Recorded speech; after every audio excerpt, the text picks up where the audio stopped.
All right, we're recording.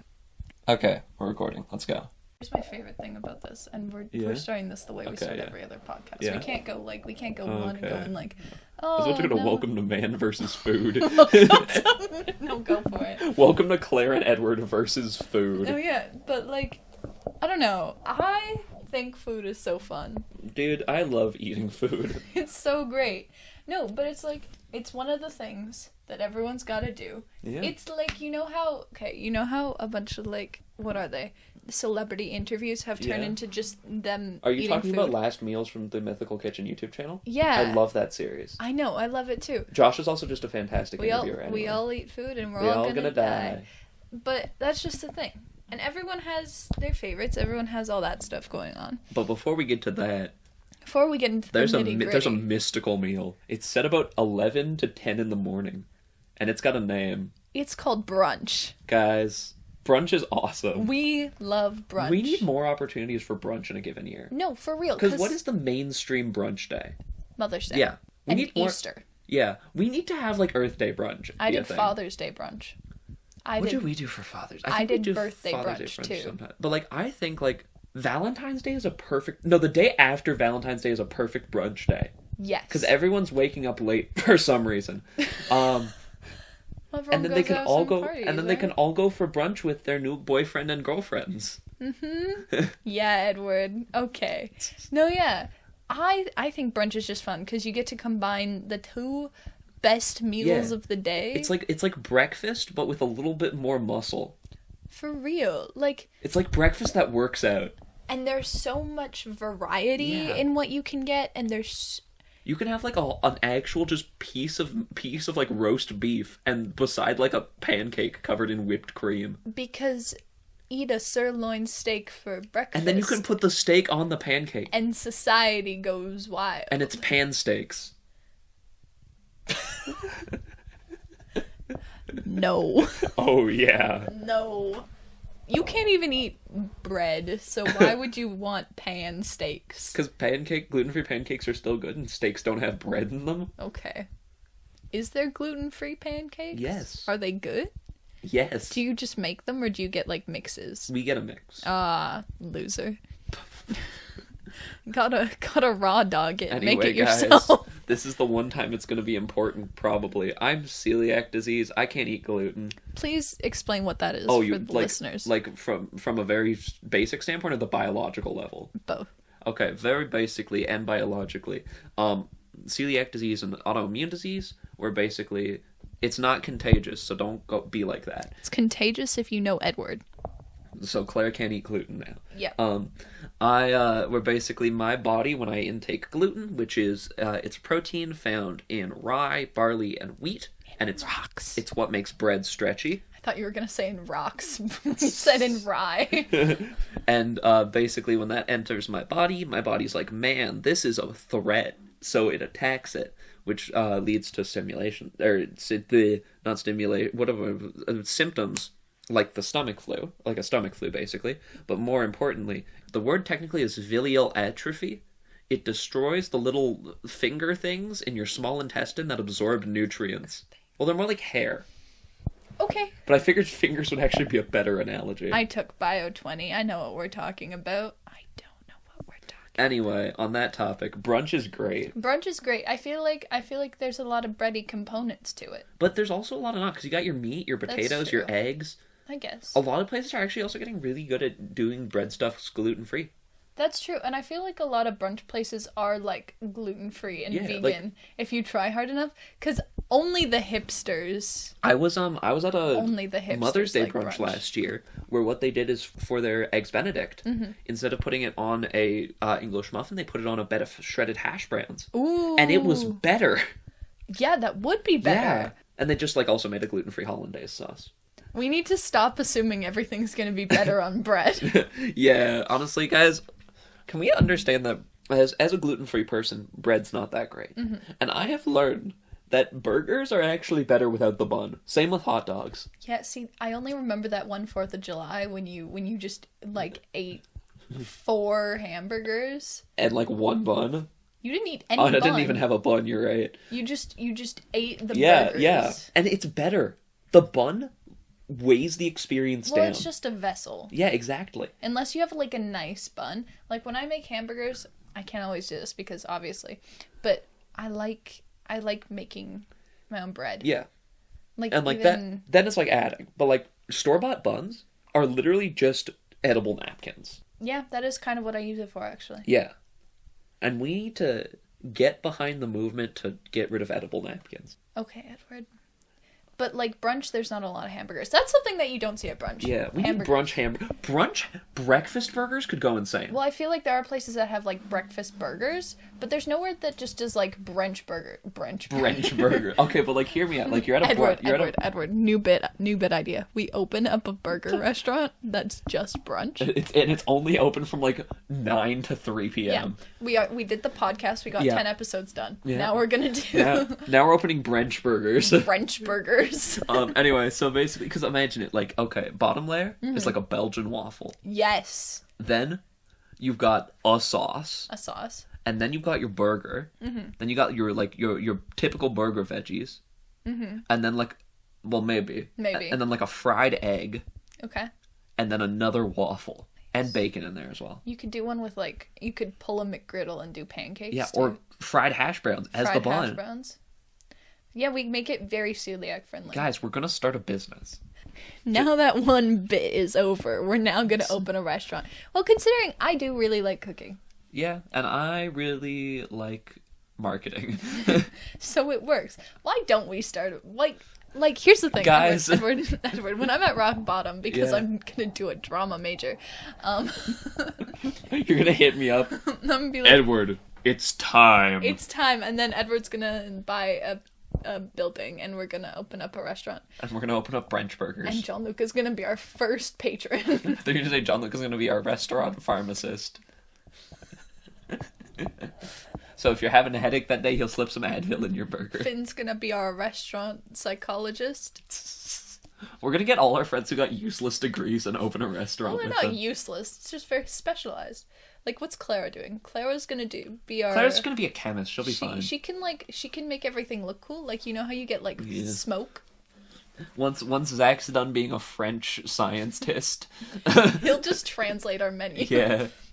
Into French chemistry. Him and Clara in the kitchen. Zach's talking in French. Clara's... Alright, anyway, what's your favorite food, Claire? My favorite food? I really like blueberries. That's fair. And grapes. I like fruit. So badly. I'm a big meat guy. More specifically, I really like a good hamburger. Mm-hmm. A good sandwich. Good slab of meat. Honestly. Sure, Edward. If you're making a sandwich and it has meat in it, there should be like vertically an inch of meat. That's fair. And then like steak is my 3 big ones. Have you ever had... No, you wouldn't. Never mind. Okay, so Italian sandwiches. I've had Italian sandwiches. Okay, so they're the best. Because they use good quality ingredients. There's a restaurant one time when I was visiting Edmonton. There's a restaurant called Pal's down on what they call White Ave. Right.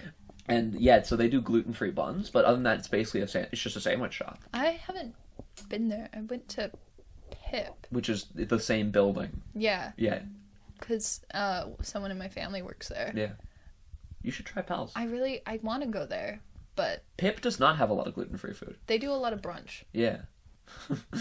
So back to our point about brunch. Back to brunch. Guys, this episode is this going to be the brunch episode, Claire? The one time I went out for brunch without my parents was with Sasha. Yeah. And it was so fun. I love going out for brunch. Brunch is awesome. Where'd you go? We went to Pip. Ah. No, but it's like this idea that you and someone else, you get all dressed up and fancy like, and you make a day of it, okay? You go get brunch, you get your little thing. Oh, you do fancy brunch. I do fancy. I go sweatpants brunch. No, I'm a fancy brunch type of guy. Like the fanciest my family goes with brunch is like dress shirt and good jeans. Can we plan a brunch? Just between our friends? Just wondering, can we? I mean, we can certainly try. I would like to. Do you want to get a bunch of teenagers together on like a Saturday morning? Saturday brunch? Why would we do actually, no. Saturday actually works. No, not for me. I have stuff going on Saturdays. Exactly. Never mind. We'll figure it out. But, no, I like brunch. I like cooking brunch. That's fair. For my birthday this year... You're gonna make the food? No, I already made the food. My birthday was like a while ago, Edward. Oh, I'm sorry. Did you miss it? Did I? It was on September 22nd. So, like, yeah, I fully missed it. Okay. Anyway, so my thoughts on cooking. Okay, what are your thoughts on cooking? So Edward? I do really enjoy cooking and baking. I despise gathering ingredients. Really? Yeah.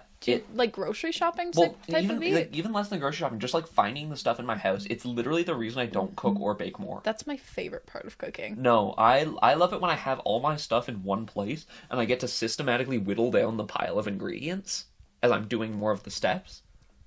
I love the hunting gathering portion. So I think if we ever organize a brunch, I'll do all the standing and and you'll do all the. We should go on a cooking show together. We should. You know where we should go on Sugar Rush. Cause like that's or like another cooking show that features teams of 2. Oh, I was about to say the Great Canadian Baking Show. We could do that. But they're like good at stuff. We should go on Nailed It. See, here's the problem with baking though. Like when you're celiac, I feel like that's harder, and then you can't go on all these shows because they expect you to work with flour. I'll just won't taste what I make. Yeah, because that'll work out. Guys, I'm doing theoretical baking today. And then, but then for all like your signature challenges, yeah, I can make it gluten-free. Gluten-free. Yeah. You could be that guy. And then the judges will be like, "Man, this sucks." And I'm like, "That's because I was working with without the one thing that makes bread good." For like this stuff, but yeah, I've never tried to make anything gluten-free, like baking's wise. Baking's the hardest. Because it's so much substitution, so much that sort of thing. Well, and specifically because you're missing the thing that makes baked goods stretch and squash and feel like you're used to. So I feel like when you're making stuff that's gluten-free, you really need to like leave it to the professionals. Yeah. Because there are people who can do it, and there are bakeries that can do it, but... Well, and there's like some really good recipes, but if you're not trying to emulate, basically gluten-free baking gets better when you stop trying to make it like baking with gluten.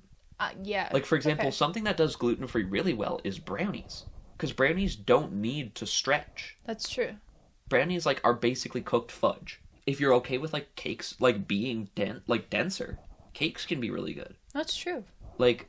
There's a recipe my family loves for chocolate cake that it's relatively dense, but to add moisture, because it doesn't have stuff that traps moisture, it uses ground quinoa.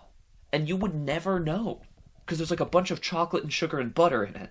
That's fun. And it's delicious. It's our favorite recipe for chocolate cake.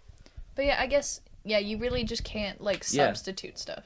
See, I've tried to substitute stuff. Like, I use different flours. Yeah. Because for a while, we were making stuff for my dog. And you can't really... Well, you can use flour, but, like, they tell you to use, like almond flour or something like that. Or stuff like that. And so I would try and just substitute stuff. It never works 1-to-1. No, it never works 1-to-1, and you end up adding, like, so much of the one ingredient. Yeah. Like, most gluten-free baking uses a flour blend. Where it's basically like, okay, I don't know, the moisture provided by this one, the elasticity provided by this one. And it's like a whole thing. That's usually the best you'll get is with flour blends. But yeah, my biggest thing with gluten-free baking is it's at its best when you stop trying to do gluten, is sort of my thoughts on the whole thing.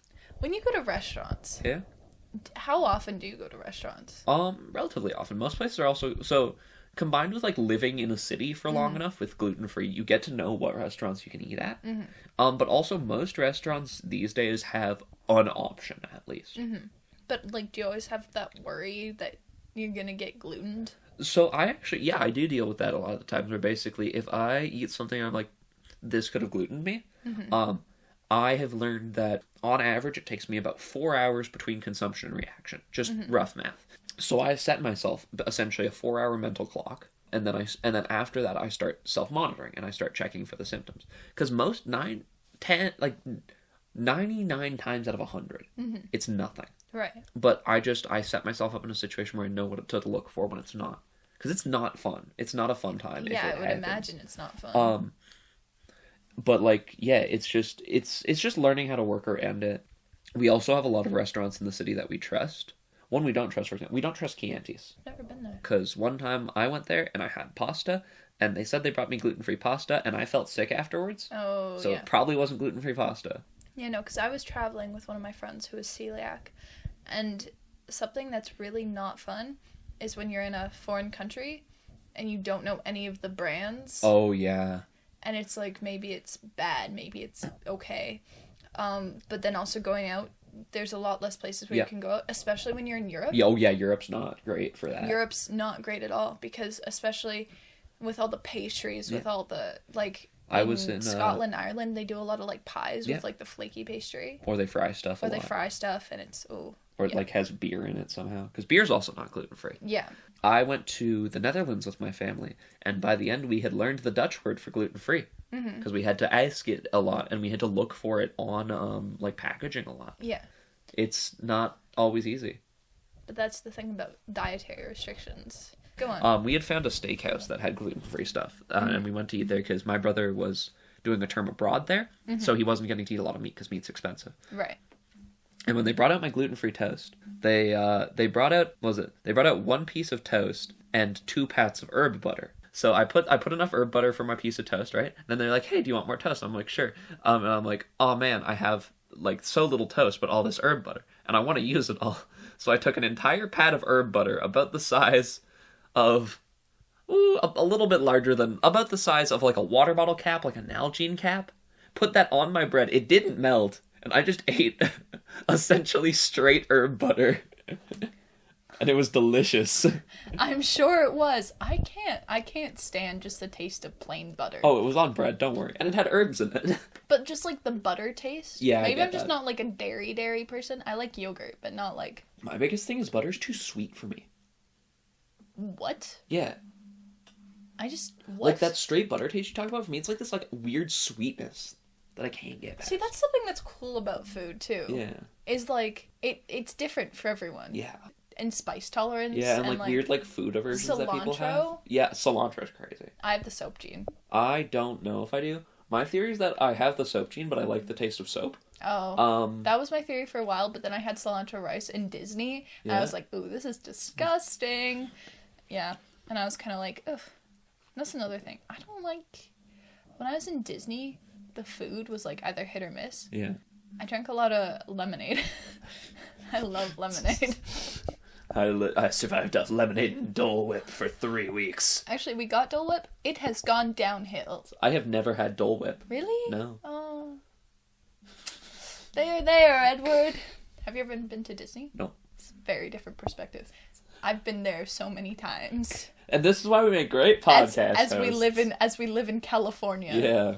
Just down the street. Yeah, I live in Cinderella's castle. Yeah. I live outside the gates. I'm in a tent. Oh. Yeah. Oh, I've seen you. Yeah. I'm the one shouting about the frozen head. Oh, yeah. Yeah. That's in my basement. Yeah. Right. No, but I don't know. I feel like their food is it's so hit or miss. But that's just the same with all theme parks and all like fast food that you can get from places.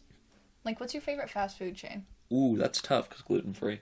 It's a tie between Subway and Five Guys. That's good. What'd you get from Five Guys? Five Guys, I will typically get a double bacon cheeseburger with everything. Nice. Because they can do... Five Guys, their biggest thing, one, they'll do lettuce wraps. Right. Which is basically just substitute bun with lettuce. Mm-hmm. Lettuce wraps or whatever, I just like Five Guys burgers. The thing is, the important thing, Five Guys fries are gluten-free. And that's what you go to Five Guys for. Because they have designated fries because they go through so many fries. Mm-hmm. That's the same thing with McDonald's. McDonald's has gluten-free fries just because they have to fry so many. Mm-hmm. And then Subway, the main thing about Subway is just accessibility because they have gluten-free options, which a lot of fast food places don't. And there's a Subway almost everywhere. Yeah. And that's why I like Subway. But I think if I had to choose favorite fast food, it would be Five Guys. See, I don't go to a lot of fast food places, but I really like A&W. I remember really liking A&W when I could eat it. It's a nostalgic thing for me because whenever we were on road trips going to the mountains in Detroit, we would always stop and get A&W. On the way, just because it would either be after school and we hadn't had dinner, so we would drive, or like coming back and then it would be night and we would get dinner. It was always getting dinner, and I would always get like chicken fingers because I'm a child. some days, even when I just want to go like buy a drink from like a food court, I'll still sometimes just go to A&W, because A&W root beer tastes so much better when you buy it from the fast food place. Really? Like, this is my personal conspiracy theory. They make it taste worse from a can. We're not even in the conspiracy theory episode. Oh no! But they make it taste worse from a can, so you'll go and buy their food and their root beer at a fast food place. That actually makes a lot of sense. Because try it again and tell me it tastes the same as the can stuff. I don't like root beer. Oh my god. That's so sad for I'm you. sorry. Anyway, do you want to quickly shout out your favorite restaurant? My favorite restaurant ever is, I don't know. Edward, go. My favorite restaurant ever is Continental Treat. It is another one I found on my vacation to Edmonton. What a sad trip that was. It sounds like a sad trip. It's a Eastern European restaurant that does quite literally everything but the beer is gluten-free. And because their owner's like granddaughter was diagnosed gluten-free at some point, so their head chef basically systematically rewrote all of his recipes to be gluten-free. So it's one of the like only places you can find like passable gluten-free pierogies, for example. I'm shouting out my favorite restaurant. Okay. The Cheesecake Factory. That's wild. I want to go there more. When I went to Disney last time, we went to the Cheesecake Factory twice, and it was glorious. What is the food, like the dinner at a Cheesecake Factory? All of it. It's savory cheesecake? It's all of the food. Cheddar cheesecake? Yes. No, okay. Literally, they have thousands of things on their menu. That's crazy. Like, it's crazy. It's a book that you flip through. I had so much fun flipping through that. There are so many options. What did you eat at the Cheesecake Factory? I think I had, like, pasta, and then I had something else. I don't remember the second thing, but I got the shrimp pasta, and it was so good. And then we got cheesecake. The Cheesecake Factory seems like the type of place that would have, like, just buttered noodles as a menu item. I'm pretty sure that's, like, kind of what I got, but it had shrimp in it. And then it had, like, asparagus with it. And their brown bread, oh, you would never be able to have it, but it's heavenly. Oh, it's so good.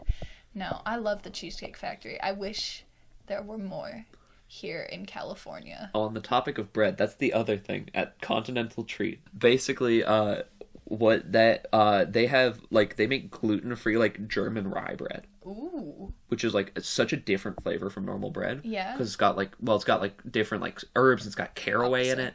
So it's, like, it's not the type of bread you could put peanut butter on. No. But it's the type of bread where, like, I got a loaf of it, and I would just take a slice out and untoasted just eat it, because that's how good it tasted. Nice. Well, you know, food... Everyone's gotta eat. I just had a memory blast of, you know, the family from Bill Nye where they would just sit around and the kid would eat bread. I just got a blast of that in my brain because I think that was me. But I would eat the crusts. At least you ate the crust. Yeah. I like the crust too. I agree. Comment your opinion on the crust of bread. Yeah. All right, now let's do a BuzzFeed quiz on what food we are. Food we are. And then we'll wrap up the episode. Really, we could be making this into content by talking. I've got what food matches your personality from BuzzFeed. You BuzzFeed. What food matches your personality? Okay. By Joanna Bournes. What were you like in high school? Messy, regular, I guess, class clown, sporty, troublemaker, popular, overachiever, nerdy, not cool. Edward, you should put not cool. That's what I was gonna put. Oh. I think you should put nerdy. I guess I was nerdy. Yeah. What am I? I feel like within the microcosm of our school, you're actually kind of popular. Really? Oh, I guess in like... within our cultural microcosm, yeah. Yeah, there's a lot of people who know who I am. I would put popular. Okay. How do you spend your free time? Really going for it. Chilling, partying, being cool as hell. Weird, dangerous stuff. Reading. Sex, pranks, sport games. You know me, I love my sport games. I love just really going for it. What does that entail? I don't know. I'm gonna put chilling. I was gonna put chilling too, but I want to put being cool as hell. Okay. I'm cool as hell in my free time. That's untrue, I'm chilling. Okay. Pick a celebrity. Alright, Miley Cyrus, Ryan Gosling, Beyonce, Jennifer Lawrence, Rihanna, Benedict Cumberbatch, Abraham Lincoln, Justin Timberlake, and Drake. I want to pause for 1 second and just say that positionally, Abraham Lincoln is in the exact same place as sex. And now we're gonna keep going. I'm gonna pick Jennifer Lawrence. I'm picking Ryan Gosling. Which best describes you? Goofy, boring, super fun, cool, YOLO-y, sophisticated, ooh, hot, nerdy, ridic. I'm nerdy. I'm gonna say goofy. Pick a baby animal. Alright, we got baby pig, baby duck, baby elephant, baby sloth, baby goat, which is just a kid. Baby bunny, baby dog, baby cat, and baby polar bear. I like this sloth. I'm gonna do baby duck. All right. Describe your personal style. Non-existent. I saw non-existent and I gotta click Classic, damn stylish, minimalist, vintage, trendy, sexual, practical, or sloppy.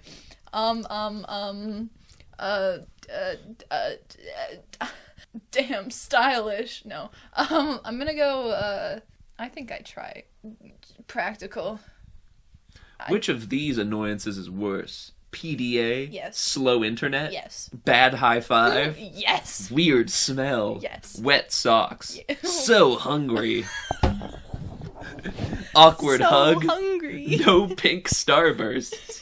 I don't even like pink starbursts. You know who does? Who? I found out Finn really likes pink starbursts. Cat doesn't like you. Aww. Bad high five. It's bad high five. Aw, Cat doesn't like you. I'm also gonna pick... No, I need to pick something different. So hungry? So hungry. You're stuck on a desert island. What do you want with you? Sexy people. What is this? Big help sign. Full service bar. Sunscreen. Dolphin army. Big floppy hat. A boat. Good book. Scuba gear. Dog, I don't know how to drive a boat. I'm going dolphin army.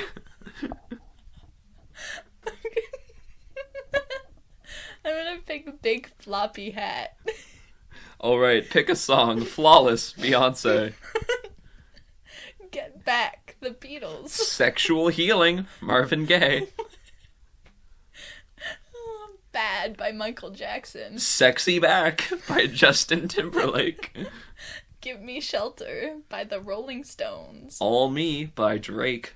Smells Like Teen Spirit, Nirvana. Toxic, Britney Spears. Okay, I'm going Smells Like Teen Spirit. I'm gonna go Toxic, Britney Spears, just because I'm reading her book right now. Alright, I am a sandwich. I'm spaghetti and You're meatballs. a sandwich. You're good in a wide variety of situations. Has anyone ever described you as the girl/boy next door? If not, they should!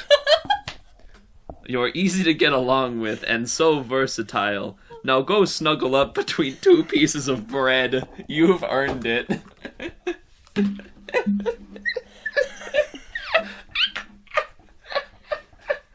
Okay, I got spaghetti and meatballs. Your spaghetti and meatballs. You're classic and fun and a little messy. Sometimes even a little out of control. And you have many wonderful talents. Those are the meatballs. This is crazy. I like how we're doing this now. This should become a thing. This should become a thing. Alright. Comment down below what food you are. Boy, oh boy, was that a yummy episode. We want to hear. Yeah, go take that BuzzFeed quiz. We just searched up what food are you, and it's Yeah. what food matches your personality. Thank you so much for listening. I hope that listening to the end served you well. Edward needs to go home now, so